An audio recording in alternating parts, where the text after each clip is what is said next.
Welcome back to Confinement Stories. I hope you're well and keeping safe. Today, we're heading back to France, southwest of France to be exact, in the Pink City, the city of Toulouse, where my guest moved 10 years ago. We talked about how to adapt to deconfinement, not just confinement. We talk about what's happened to work and working practices, but of course, we talk about food a lot and what we can do to remain positive in these challenging times. After this.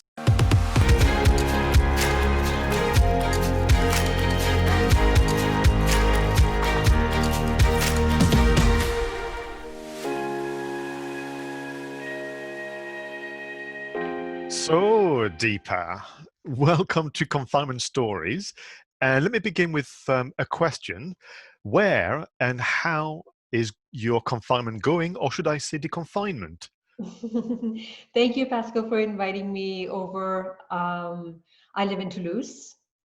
I live in Pibrac, actually, on the outskirts of Toulouse, which is in the southwest of France. And yes, we are right now in this period of deconfinement, where slowly everybody's getting back to normal. And there's a kind of resistance going back to normal.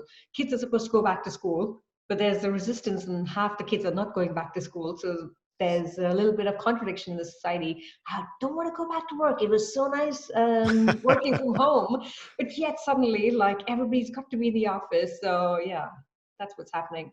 All right, well, we're going to explore that. But can I ask, so Toulouse in the southwest of France, so perhaps you're not aware of this, but I was born in Toulouse, although I only spent 2 years there. Then with my parents, we moved away. So um, what is Toulouse like? I mean, what kind of place is it? I know that you live just on the outskirts.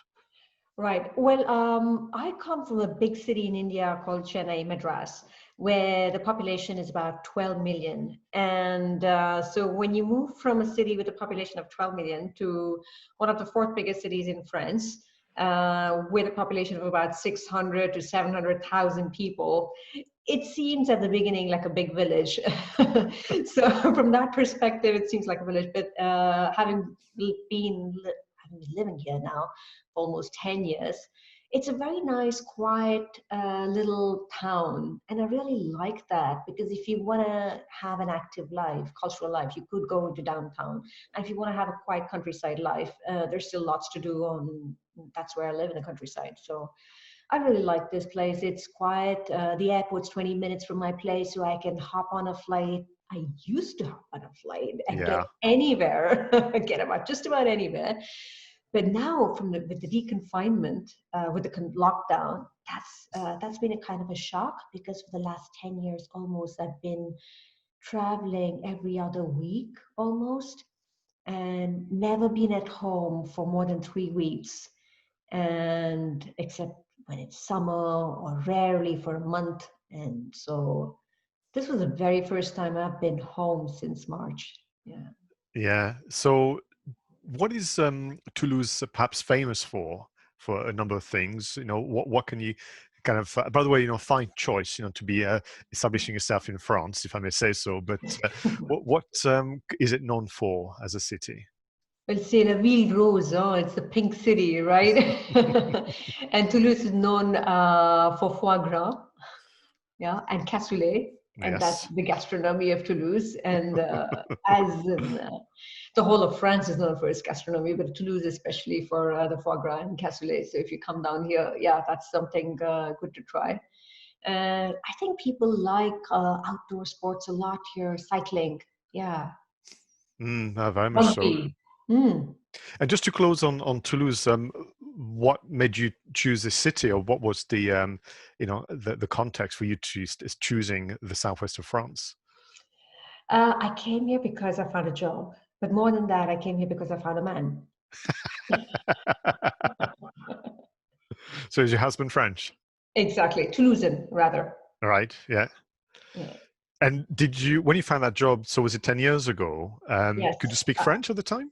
No, not at all. I could say bonjour. That's about it. I got hired into an IT company, and it was an international project. And they had recently bought a subsidiary in India. So I came here for integrating the Indian subsidiary in with the French company.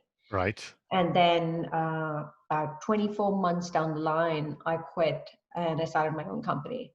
Yeah. So what is your company? So I basically help leaders. I coach leaders to scale their leadership and to help them make change happen. I know that on your website you share that you yourself went through an evolution. So, understandably so, 10 years on, what you do is very different to how you started. And I like the way you were talking about finding what success means to you, but very often it means the impact you have on others, not just your own personal achievements. So with regard to what's been happening with the confinement, has your work changed, or have you found actually that how you've been supporting people and the techniques you've been sharing have been even more valuable than in the past? Well, that's a very good question. I remember when I quit my job and I started my leadership company to support organizations. I remember coming out of a conference, and my husband and I had decided to have a drink outside that evening. And it was I was working hard up until that conference. And I remember the conversation. I said, yeah, that went very well. People loved it. And you know what? They want me to do more of it. And you know what? Maybe I could suggest this to another company, blah, blah, blah. And I went on. And he was like, when will it ever stop? Like, you're so much in your work. It's like, I've achieved this. I want to go there. And this is the next achievement. This is so there is a place when that has to end. And you start to actually measure success by not what you've achieved, but more from the impact that you're creating. Mm-hmm. And that's when I started to actually look inside myself and see and redefine how I measure success. And rightly, as you mentioned, with confinement, with lockdown, what happened was people had to spend somehow more time with themselves. Yeah. And somehow the things that we seek outside, oh, mm, I'd like to get that position in the organization so that I could have a bigger salary, so that I could have a swimming pool. And then I could have a swimming pool that's heated. And then maybe I could travel with my spouse in a business class. Like that set of ambitions, which is very external driven by the pressures of society, by the pressures, measures of how we are measured as being successful from outside. Suddenly, all that turned inwards, and people started looking really like, what's the most essential thing? What do I love the most? And I think that has been the biggest shift in lockdown, is people starting to really question, what's my purpose? And how do I want to live my purpose? And not only in my life, but also in my work life, how do I want to exhibit that? So I think as a result of getting down to the essentials, right? Like I want to give you an example, which is very perhaps not linked. Like me and my husband, we went and played mini tennis right outside our house. We've never done that. Like we've got tennis rackets at home, but we've never done that. But with lockdown, we started looking at resources that are there at home, and we have so much resources. We play badminton, we play mini tennis outside, and in the same way, we have many resources inside us, like within us, and we start to tap in those resources as a result of confinement and lockdown. And it's kind of like a mini retreat. Like you go into uh, a meditation center for 10 days, right? So lockdown was somehow an inward looking process. No, you're right. And interestingly, so for us, the lockdown started in the UK officially on the 24th of March from memory. Yeah. That was the day we came back to the UK, which was quite something. And so I think it was the kind of midweek. So we finished the week. And then on the Monday, I sat down and put together this almighty weekly plan to say, right, these are all the things I'm going to achieve this week, which will make me feel like I'm being of some use. And then week after week, you have to kind of rethink this because it's either not achievable or in fact, there's so much getting in the way, including your own levels of energy or how you feel that day that that weekly plan is not being achieved. And what we've learned, and I'm talking to clients and colleagues as well, is to have maybe less ambitious goals that week, but what we have as goals make us feel great and that kind of readjustment. But you mentioned as well about so obviously your deconfinement, and I'm hearing people who are thinking, I've not had to commute for several months now. If you think about commuting to big cities in the UK like London or Birmingham or Manchester, I'm not convinced I want to get myself back to that where, in the past, people put up with an extreme amount of inconvenience from waiting for the train to arrive, and being a crowded underground, that kind of things. So I think people are very connected to again what they're prepared to do to themselves in the pursuit of success. Exactly, exactly. A lot of people have come to realize that I can be as effective as possible in a virtual setting. Like a lot of meetings, we're working in Europe, especially. I think a lot of people are working internationally, especially in IT companies. And we have meetings with people from different countries. And even sitting in the office, we sometimes don't see people face to face in a meeting. We're sitting at our desk and we're having these virtual conversations with people. And we realize that we can actually be far more effective being at home, teleworking, than actually spending the time commuting and adding to the global pollution. Yeah. And the people were saying to me, I'm reclaiming between 2 to 4 hours a day with my family because of not commuting and that kind of things. The people have said, although there's bound to be some fatigue with video meetings, but in general, those meetings are very efficient, very, very focused and so on. Were you always working reasonably virtually before confinement, or did you have to actually, was it quite an increase for you? Well, I was almost always working virtually. What did stop was the face-to-face workshops, and I love face-to-face workshops, especially when you're meeting 6 people or 10 people or 15 people in a retreat center with yoga, meditation, and a workshop. That's definitely can't be replaced in a virtual setting. All my coaching clients, even people based in Toulouse, I used to coach them virtually Right. on Zoom. So that never changed. So that was still ongoing. Yeah. So it wasn't a big shift for me. But yes, there is a Zoom fatigue. Mm. And yes, I've actually sat with people observing people's meetings and I give them feedback as to how your meetings are going. And I've been doing that with certain executive teams, watching their meetings. And what we finally came down to conclusion, one of the things is in a video setting, there's a small gap, a small delay in terms of perceiving the other person's emotions and actually responding. So we need to go a little bit slower than we think we should. I think that's very wise advice. I know that you have a family with you. So, with regard to schooling, did you have to do some homeschooling, and did you have to learn maths and English again? Well, I can tell you I've been a terrible mom there. Can judge myself a little bit for that. I remember the first 2 weeks we were looking at, she's 16, so she didn't need too much help, but a little bit of guidance for sure would help anybody. So the first 2 weeks were extremely well planned and well structured. And I was like, okay, did you get this done? Did you have this timing set? And have your break times? And that was good. And then after, the rhythm actually started to slowly fade, and I can see how it's more relaxed now, the rhythm. Mm. And she has school just once a week now, so that's been a little hard. I think both for children and both for parents. I've been very lucky. My daughter is extremely independent and she can just about manage on her own. So it hasn't disturbed me or my husband the way we work at home. So we've been extremely lucky with that. And I guess for her, it's seeing friends Yeah. and being able to have that interaction with the teacher and not having that for all the subjects. Some teachers came on live, some teachers didn't. Mm. So that was a bit hard. But I think what she discovered as a result of not going to school was painting. She started painting more. And finally, I realized like that's what life is about. It's not just about studies, right?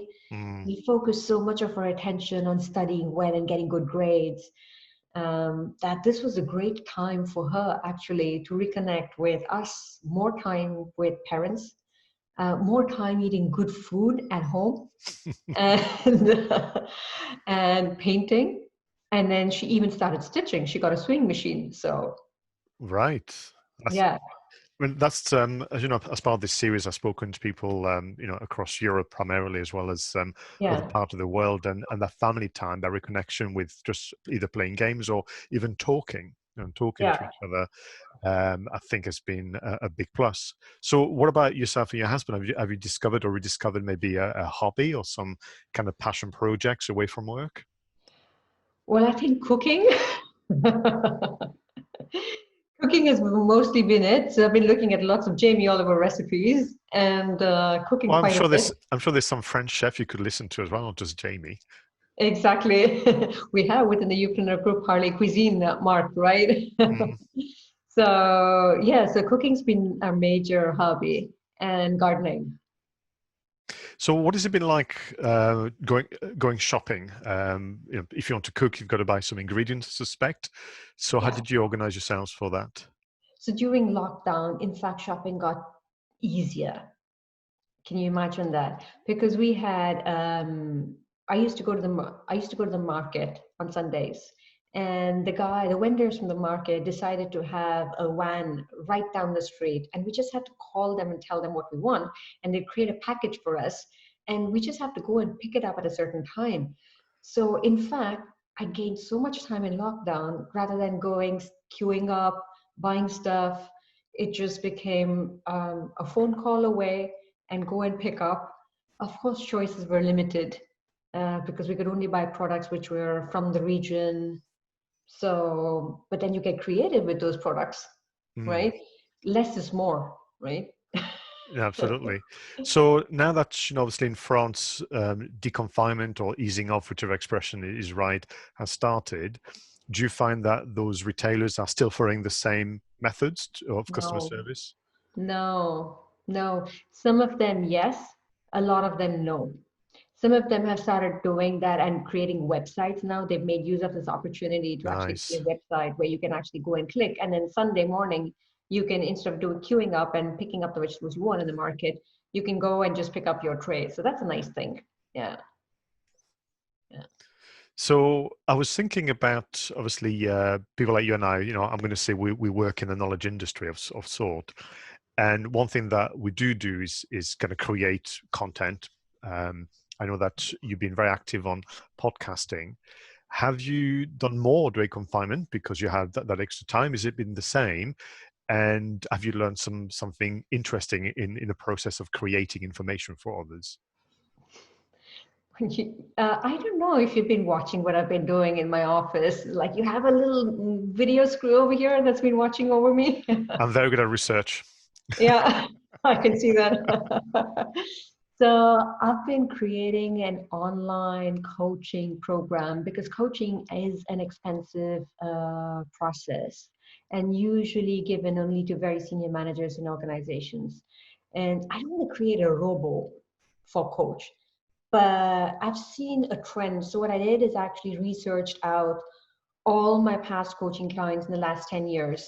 And I had all that material and I kind of like took out, like, looked at patterns of what's going on with the kind of clients I attract and what are the typical problems and what are the typical solutions that I've been providing them. And I'm creating a master class, a master program, master coaching program. And I want to make this accessible to a lot of people who can't afford coaching. So I want to make an online program. So that's what's been cooking, and it's going to be released in September, October timeframe. Mm, yeah. And so videos are going to be part of it. Yeah, there's going to be lots of videos. Yeah. That is, and what I found as well is because the demand on our time has reduced, understandably so. It's just giving us that extra time to be inventive again and to create new products and services for our customers. Because when you're in delivery mode and you have not quite enough luxury time to rethink, so I myself have been doing some things which are very creative, very enjoyable, but also very helpful for the business during that kind of that time. What is so the time of recording this conversation? What is possible now at this moment in time in France in terms of the easing off of the restrictions? So, what can you do as a family? Before I answer that, I like what you mentioned right before. You mentioned something very, very important, which is like that time was creative, right? And that time is still creative. And the reason is because uh, we tend to say yes to so many things outside, right? And lockdown was in a way like suddenly I couldn't get out, I couldn't do the workshops I used to do before. And suddenly time was given to me. It Mm, was such a wonderful gift. And because the time was given to me, I could go off and create this master coaching program, right? And we don't give ourselves priority. We don't give ourselves that liberty of time. We all have a lot of creativity in us, and that's waiting to come out. But we just go by certain norms, right? And do you think that many of us, if not all of us, will take that away, which is easier to say no because we want to protect that time? Well, I think yes and no. I think there's a huge population that will start to put out boundaries and say, this is mine and this is the time that I want to give myself. And a lot of people will fall back into the old patterns. And I can already see that. Like when I see some of the coaching clients coming, I see people falling back into the old patterns. And I also see people starting to lay out boundaries. But as they start to define new boundaries, the people that they interact with are no more used to these boundaries. Mm. So those people are questioning, what's going on? What happened? You've changed after lockdown. So there's that work to be done there. Yeah. Yeah, so two things I wanted to explore with you. One was obviously just out of interest, what is now possible that was not for the last few months because of the restrictions. And secondly, yeah, but how do you keep yourself informed as a family about what's happening and decision made by government about, how to behave as a society whilst essentially the virus is still around. It's not been either destroyed or the vaccine is not available yet. So what we can do is we can definitely head to the beach. We can Right. definitely go on a holiday within France. And I think we can also travel outside of France as on this date. So we're pretty much free to do almost anything. Yeah. And the cinemas are yet to open. Yeah. Do you miss those? Not at all, because I never was a fan. Yeah, we can go to the restaurants. I went to a restaurant last week, so that was nice. And they have social distancing in restaurants. So it's not the same, especially when you have to wear a mask to go to the restroom in the restaurant. But when you're sitting at your table, you don't need to have your mask. So, it's people can sit around in groups, do what they like in their groups, but as soon as there's interaction with the public, you maintain a certain distance. Yeah. I mean, just because, it's not been quite possible yet in the UK. So when you go to the restaurant in France, Yes. I mean, you walk in with a mask on and then you take it to your table and this is where you can take the mask off. Exactly. And if you were to walk around anywhere in the restaurant, you have to put your mask back on. And when the waiter or waitress come to take your order, do they wear a mask? Yes. That must be odd. Yeah. And it's funny because yes and no. There's some restaurants who follow that procedure. And on Sunday, we went to a cafe and everybody was sitting, old people, young people, and the waitress who was serving us, she was not wearing a mask. And so just Yeah. depends on where you walk in. It's tricky, isn't it? Yeah. But you've got to have a mask in your pocket every time. Right. I mean, I know that in the UK, they said, if you use public transport or would be in venues where there's a lot of people, do wear the mask. But I think we're still maybe a few days away from confirmation that independent retailers, restaurant, pubs can open. We have, at this moment in time, the time of recording, a 2-meter kind of social distancing guidelines. Am I right in thinking that in France it's a little shorter or not? They say, 2 meters, preferably it's 1 meter, right? Yeah. And the way you asked, how do we keep ourselves informed? And in the beginning, we used to look at the news every day because we wanted to know exactly what was happening. We wanted clear structures, we want clear orders. But at a point of time, the news just became too much and quite negative. And so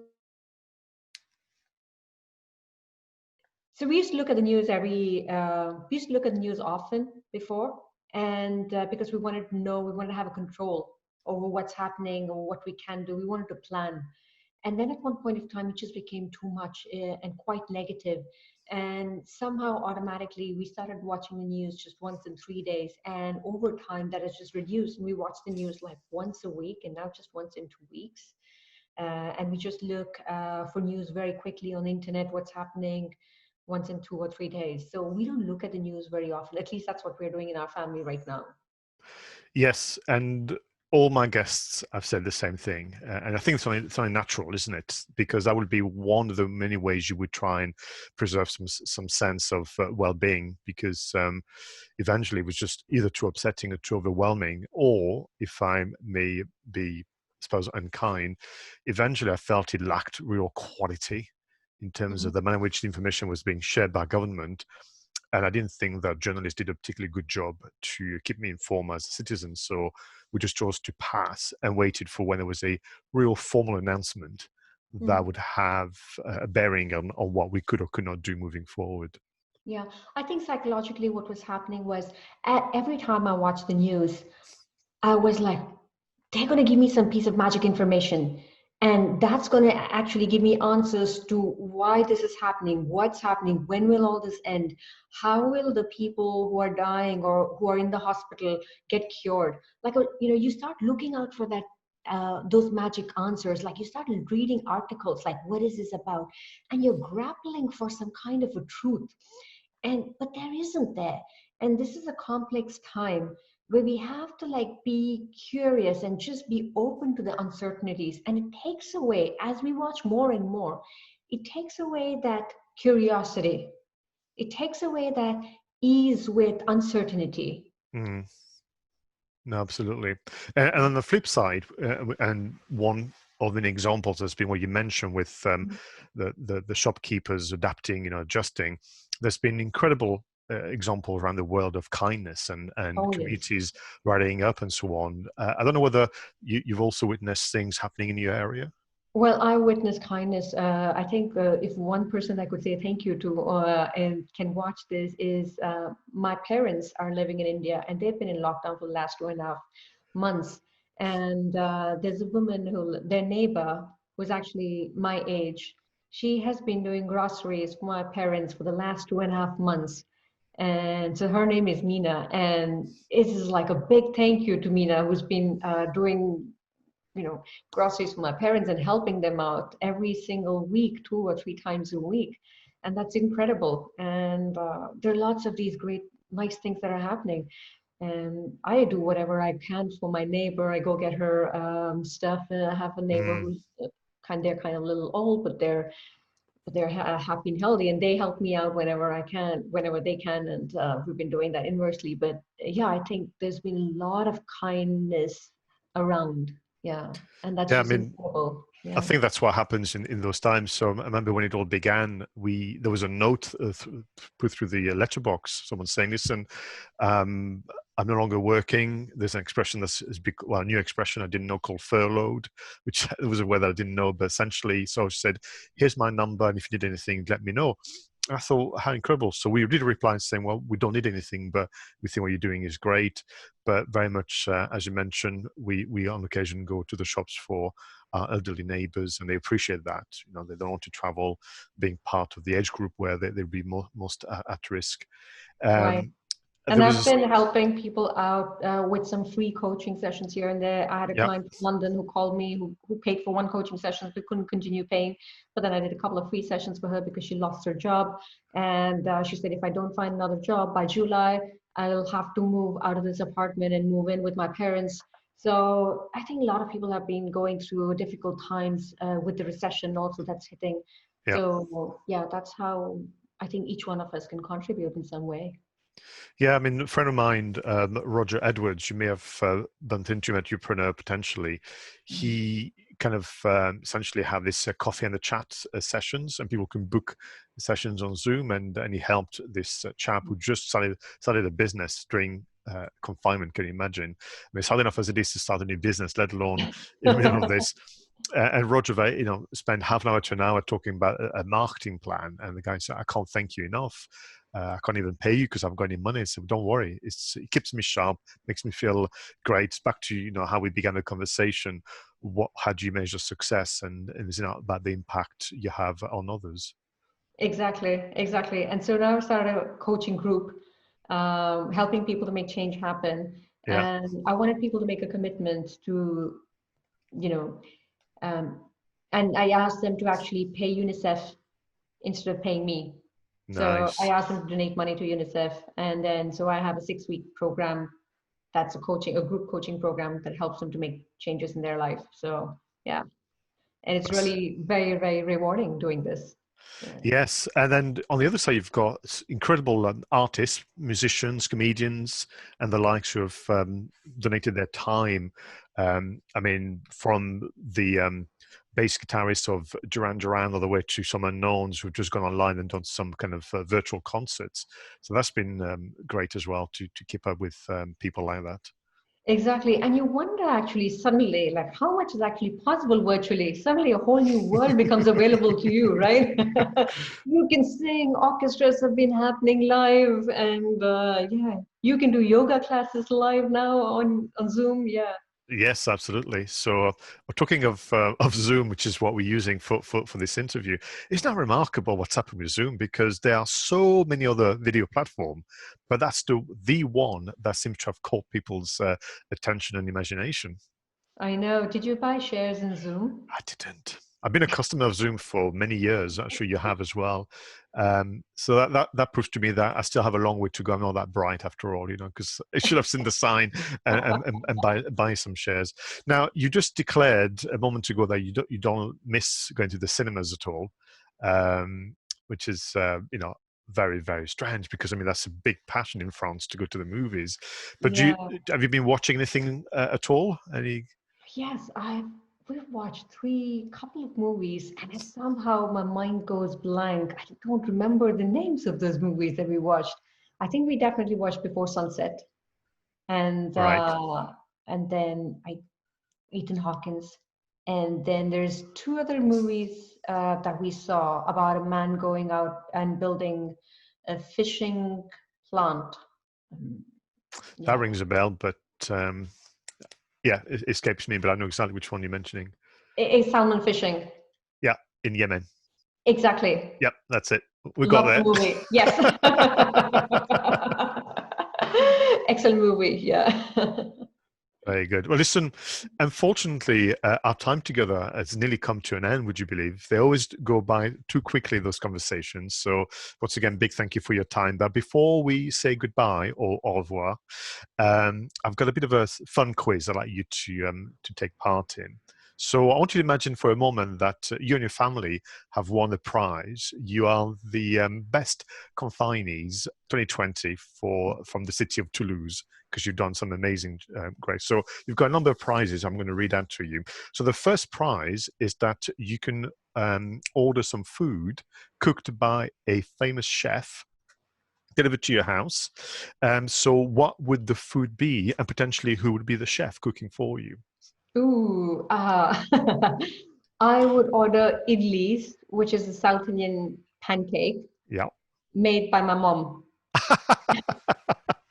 Fantastic choice. Yeah, I can only imagine how with delicious that coconut is. with coconut chutney. Wow. Excellent. At the time of recording this, we are almost, just at past lunchtime. I'm feeling quite hungry just thinking about it. So you have a delicious meal cooked by your mum. What a fantastic choice. And I hope that you guys get to see each other very, very soon as well.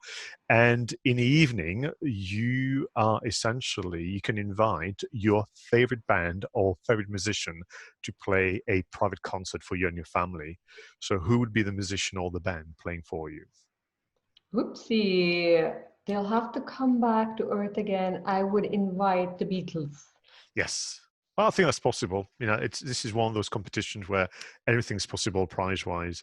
Do you have any particular songs you're very keen for them to play for you? Imagine. Wow. Of course, yes. Excellent. The following day, yeah, prizes keep coming. The following Ooh, day, wow, I this know, sounds no, good. it's really worth It sounds taking very part. exciting. Not that you had any choice; you had to take part in a competition, but you won the prize nonetheless. So, if you the next day you can have a Zoom call with a famous person or a celebrity, who would that be? Mhm. Nelson Mandela. Nice, yeah. I think that would be an amazing call, wouldn't it? Yeah, lots of questions to ask him. I'm sure of it. Final prize. Well, there has to be a limit to all the prizes. The final prize, as you mentioned a moment ago, people can start to travel again. So if you could take your family to a holiday destination, where would you like to go? Bali. Mm. Yeah. Have you been before? No, No. never. We wanted to go there and we planned that for either this summer or in October, but unfortunately it's not going to happen. Yeah. No, very, very good choice. My wife has traveled quite extensively, and she speaks very, very fondly of that part of the world. And we always said we would go together, so that would be quite special. Well, listen, once again, big, big thank you for taking part in Confinement Stories. I've got one final question stroke thought for you, which is that at some stage, this will come to pass. And we will be able to look back, and that would become part of a global memory, even though it will feel very, very personal. On reflection, or when you are in a position to reflect on it, what would you like the memory of the confinement to be for you and your family? The time that we spent out walking in nature and eating good food. It's something that I'm sure you're going to be keen to continue onwards. Exactly. We had lots of opportunities to go out walking and cycling, and even when we could do 1 kilometer, I ended up doing 15 kilometers going back and forth in front of my house. So It's a fair distance, mind. yeah. Excellent. Well, listen, Thank you so much, Pascal, for inviting me. you're very welcome, sir. Sending you my very best wishes to you and your family. And listen, we first met physically, in a real world, and I hope that we get to do so in a very near future. But in the meantime, you take good care of yourselves. Bye bye for now. Thank you so much. Wish you good luck. Bye bye. Bye.